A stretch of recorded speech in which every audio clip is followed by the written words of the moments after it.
eventually manages to get over. In this next section of film, we will combine the down command, which has now been mastered, with the stay command. And here we begin. As you can see, at this stage Purdy is quite happy to stay down. As I said earlier, it's irrelevant really whether the dog chooses to sit or to lie down. With some lurchers, it's very uncomfortable for the dog to actually sit, and it's irrelevant really, even in an obedience competition, as long as the dog will stay in that position. Now what I'm doing at this stage is rewarding Purdy for staying exactly where she is, and the golden rule of the stay command is to return to the dog and never to call the dog. So what we do is give the puppy the command down, give her a reward when she reacts to that command, then walk away with a hand raised and continually say to the puppy, stay. The thing is to gradually increase the distance. If you see the puppy getting uneasy about being left, then return to it quickly. Reassure her that you're not leaving her. Again, give a reward. Again, give the command down.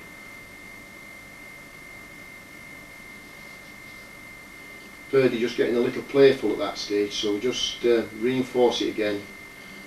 Give the command down, and then away from the puppy, stay. Again, this is just simply repetition and gradual progression.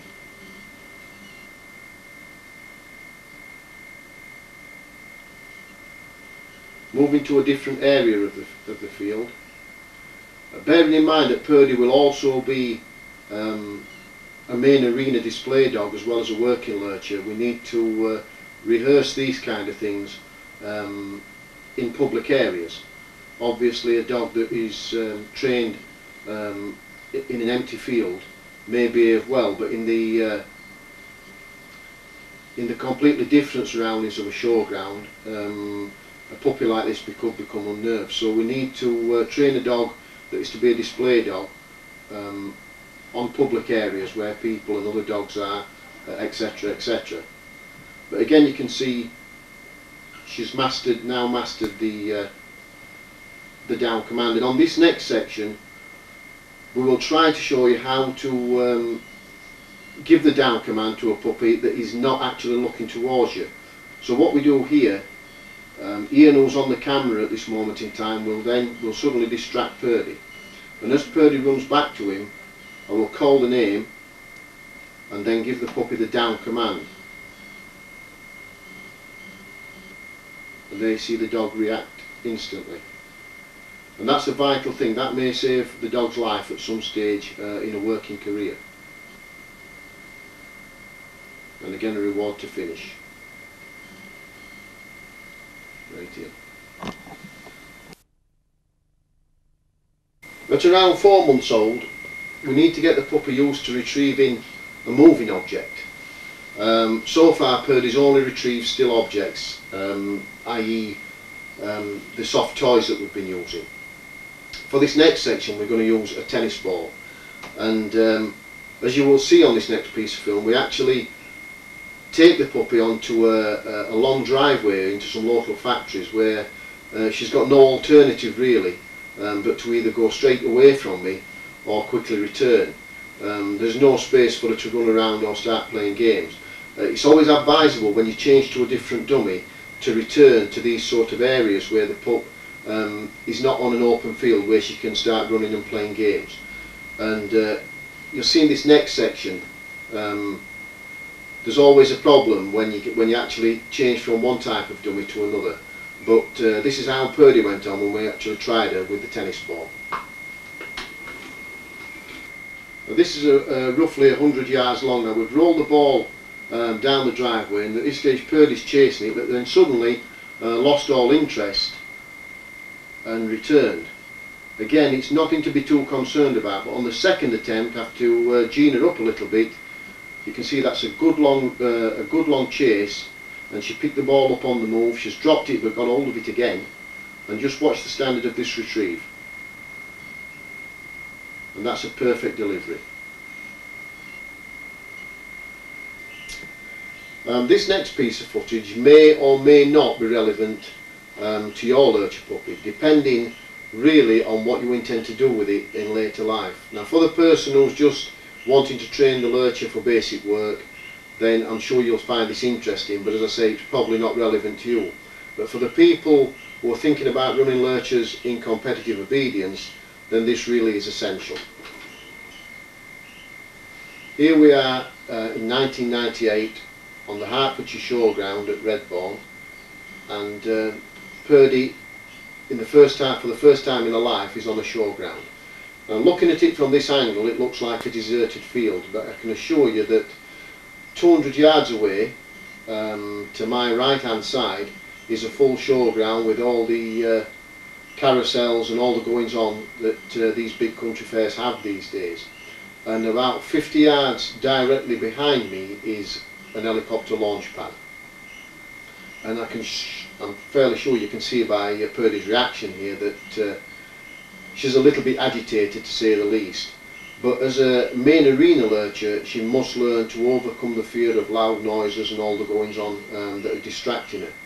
What I was doing there is simply reinforcing the stay command before we go into this next section. And this is the blind stay. And for those of you looking for a competitive obedience dog, this test will certainly be asked of you at some stage. For the rest of you, this is what we would use in a situation where we were ferreting, say, stone walls or thick hedgerows, where you require the lurcher to stay at one side of the hedge or the wall while you attend to ferrets and nets at the other side. Just to break the boredom of this, what we do is occasionally swap sides, and what I'm trying to do here is get Purdy into that down stay position and then just gradually disappearing from sight. Now, although I'm obviously in full view of everyone watching the film, because of Purdy's height or lack of it, she's totally unaware whether I'm actually still there or not. What I'm doing is simply giving her the command down, stay, so that she's still aware that although she can't see me, I'm actually there. Never at this stage stay away from the puppy too long. Keep letting her see you now and again to reinforce that you've not left her, and gradually lengthen the time that you actually stay away from her. This certainly would be better practiced in a quiet field somewhere for those of you who I said are not intending to run lurchers in competitive obedience, but certainly from Purdy's point of view this has to be done. And just for those of the sceptics amongst you, just watch the left hand side of the film, and there you can see the helicopter that's been causing us the problems, but Purdy done very well to overcome that. And now, just to round off, we're going to have another little section of blind stay, and again just there you can see Purdy settled. She's slightly distracted there, someone actually passed by Ian with a dog. I had to use a recall, but we always try to finish on a good note and get the puppy settled again. She's in the down stay position, and we're disappearing from sight, and now she's really got settled to this. She's quite happy. I keep disappearing from sight there and appearing again, and she's begun to get the idea of it.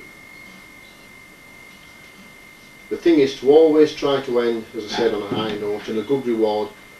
Well done, Purdy. Whilst on the Redbourne Showground on the same weekend, we decided to try to upgrade Purdy's retrieve. And here we are in this next section of film. This is a send away retrieve, and look at the standard of this delivery. And again, Purdy holding, quite happy to hold that. That's a 2.5 pound artificial rabbit dummy. And there she is holding it right up to the point where I say, leave it Purdy, good girl, well done. 2 weeks after the Redbourne show, and just look at the difference in the blind stay with Purdy. This is a thick hawthorn edge, and this is just the sort of place where you might ask a dog to do a blind stay. And you can see she's quite settled here, where while I set a net or pick up a ferret at the other side of the edge, the dog making no attempt at all to leave a post. And this is the sort of level that you want to achieve, certainly at this stage, and a reward for doing so well. in this next section of film, we're going to do a discipline that you may or may not decide to use yourself. Certainly if you're going to enter your dog in obedience competition, then you will need to master this. Some trainers don't like to use this for the simple reason it does tend to interfere with the dog's recall somewhat. And what we're looking to do here is actually stay the dog as it's performing the recall, to actually put the dog down as it's returning. Several people have asked what use it actually is in a working lurcher. Let me give you one particular scenario where you might use it, where it's coming useful with me. We often do ferreting along hedgerows near country lanes, and on one particular day we had a dog pursue a rabbit across the lane when the lane was clear, missed the rabbit at the other side of the road, and then started to return. As she started to return, a vehicle appeared coming up the lane, and that's when I had to give the command to put the dog down as she was actually returning. And again, it's something that may well save your lurcher's life at a later date. Now this is how we begin. Putting the dog in the stay, then calling her in, and as she comes in, raise that hand as we've done in the past and give the command down. Now most puppies will run straight in because they come with such speed, but once you've repeated it a few times, the puppy will then begin to grasp that you actually want to stop her on the way in. And it's just again a case of repetitive, it's just repeat until the puppy actually gets it right. You can see Purdy's quite relaxed at this stage. She's grasped it perhaps a lot quicker than some dogs would, but it will come to them all eventually. It really does depend on the steadiness of the puppy at around 5 months old. Just a little bit too close that time, but she is responding to the command. What we've done here is to put a marker in the field. We've used one of the soft toys that we use on the retrieve, mainly as a distraction, to try to slow Purdy down as she approaches it. And on this next one, I'm actually going to try and stop her as near as possible level with that marker. And now she's really grasped it and she understands what we require.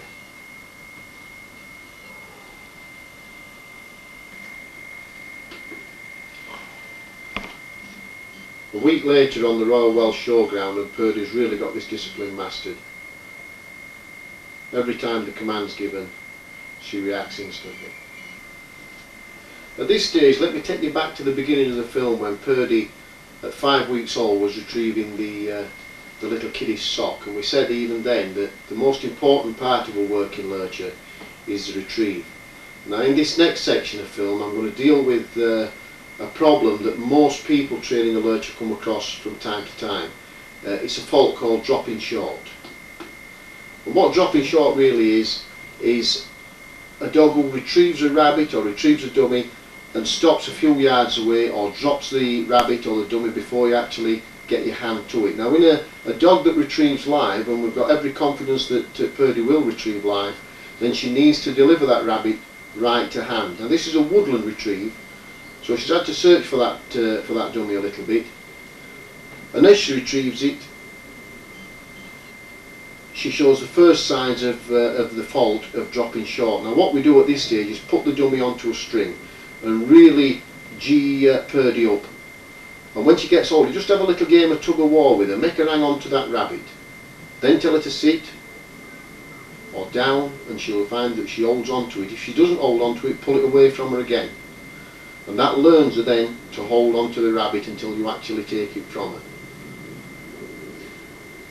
A few seconds after just doing that, again we give her this exactly the same retrieve, and just watch the results. Picks up the rabbit quickly back, and that's the sort of delivery you want. Once again, we've got a piece of footage that may or may not be relevant to your particular lurcher, but if, like me, you occasionally go beating on a shoot or do a bit of rough shooting, you might require your dog to retrieve from water.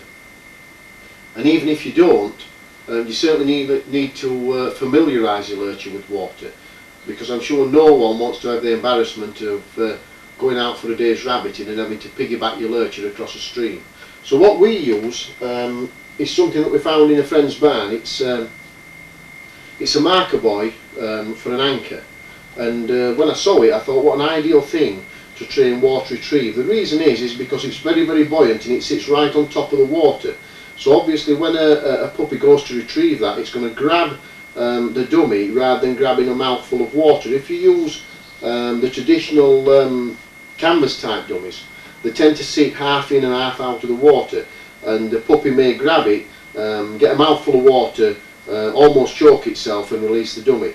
So obviously not everyone will have access to one of these, but if you use perhaps a plastic bottle or a kiddie's burst football, you could have the same effect. But this is how we taught Purdy to water retrieve. Now further, by finding a pond which has got a bank with a nice steady gradient into the water, because the last thing you want is your puppy to step off dry land and suddenly find itself in 3 feet of water where its feet won't touch the bottom. Then what we did is to get Purdy into the right frame of mind by geeing her up on this new type of dummy. Once it's on to the end of the string, Purdy soon, she really enjoys this game, and you'll find most pups will do. Then she's up for it, and what we do then is to get her as near to the water and start very gradually. If she's willing to go in on her own accord, then by all means let her do so. If not, then try and gradually coax her into the water, perhaps just getting her up to the ox to start with, and then gradually edge the pup further and further out. If you see any sort of distress or reluctance, you might be as well just to call it a day and go back at another time when she's a little bit older. But you see, Purdy got no problems with this. She so keen on that dummy that she wasn't really aware of the water being there at this stage. It was just simply she wanted to get in and retrieve it. So what we do then is gradually throw the dummy a little bit further. You'll see that I've got a line on the dummy. The reason being, if she refused to retrieve it, I didn't really fancy the job of swimming out and getting it myself, so we can always haul it back in. The other thing is, a dummy that sits still on the water is not quite as interesting as one that's moving.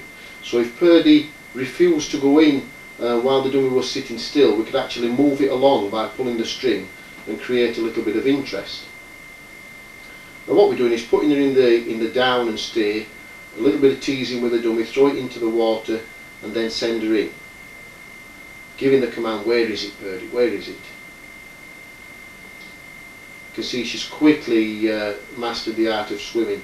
She's a natural, this dog, and I wouldn't be too upset if your particular puppy doesn't respond quite as quickly. Purdy's a Kelpie cross, and the Kelpie is a natural predator. It's related to the wild dingo, and hence a lot of these qualities will be inherent in the dog. You can see this is quite a good standard of retrieve, and this was all done on the same day. It was all filmed within about 15 minutes. Now she's retrieving it, but what we want to do at this stage now is just smarten up that retrieve a bit and try and get a little bit better standard of retrieve to finish. We've got no problems with her actually entering the water. She's swimming well enough, she's picking up the dummy, no problem. She's certainly getting it onto the bank, which would do if it was a duck or a pheasant that had dropped in there, but it's nice just to get that standard of retrieve, and don't let the standard slip. Once you've got the dog holding until you actually say leave it, then you really want to carry on in that vein. Unfortunately again, she's just dropped that one a little bit short, so just try one more. Not quite so far in this time. It's a retrieve we're looking for, and there we've got the right delivery. We can call it a day.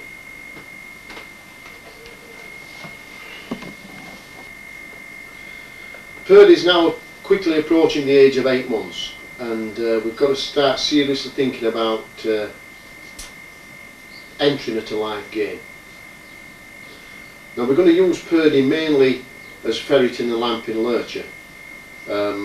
She's been introduced to the ferret and she's been in contact with the ferret from the age of 5 weeks old. That's not a problem. But as yet she's had no training with one of these things. Now, this is the spot lamp that I've used for the last 15 years. It's not one of the well-known types, but it's served me very well. I reckon I must have had something around 5,000 or 6,000 rabbits with this lamp. Now the thing about lamp training a Lurcher is a lot of people leave it until the dog's actually taken out with the lamp, sees its first rabbit, and everything's new. What we do is actually train the lurcher to lamp before it actually sees a rabbit. And the way that we do it is by using a dummy. Any dummy will do. You could have a fur dummy, a canvas dummy, or whatever. And what we do, we simply take the dog into a field. Now this pup at this stage is well used to retrieving. Take her onto a field where she's familiar, in darkness. Throw the dummy into the darkness, and as it lands, flick on the lamp. As the puppy runs to pick up the dummy, turn off your lamp, and she should retrieve it straight to you. Now, because we're making a film here, we will keep the lamp on at all times so you can actually see Purdy's reaction. But from my point of view, you would be better to turn off your lamp as your puppy picks up the dummy. It does tend to get a much quicker retrieve. As I said, for the purpose of the film, we will keep Purdy illuminated at all times. Now, to get a puppy actually travelling down the beam, obviously, when you're lamping proper, the lurcher quickly learns to pick up the eye of a rabbit. So what we do is to get a piece of tinfoil. Now this is like when we used to watch Blue Peter as a kid, but it's very, very effective. A piece of tinfoil like that, stuck onto a dummy. When the lamp hits that tinfoil, it will reflect very much like the eye of a rabbit, and it will give the puppy something to aim at. And once you've got your puppy travelling down the beam to that eye, then it will instantly travel down when you put the lamp on a rabbit. The only difference being is that then it's going to pick up a live rabbit. At this stage, it's still picking up a dummy. So let's go onto the field and show you Purdy when she gets to the stage where we've actually got a lamp in the dummy with the piece of tinfoil attached. In this stage, what we're doing is getting her really G'd up and getting her used to the lamp being on, because as I said, because we're making a film, we must keep the lamp on at all times. So we don't want Purdy to be put off by the fact that she's been glared by this 750 candle power lamp. So there, the beam on the dummy, straight down that beam, just dip the beam, but she's come straight back in, looks at, and presented that dummy perfectly. At some stage between 9 and probably 12 months old, you must seriously think about entering your lurcher to live game.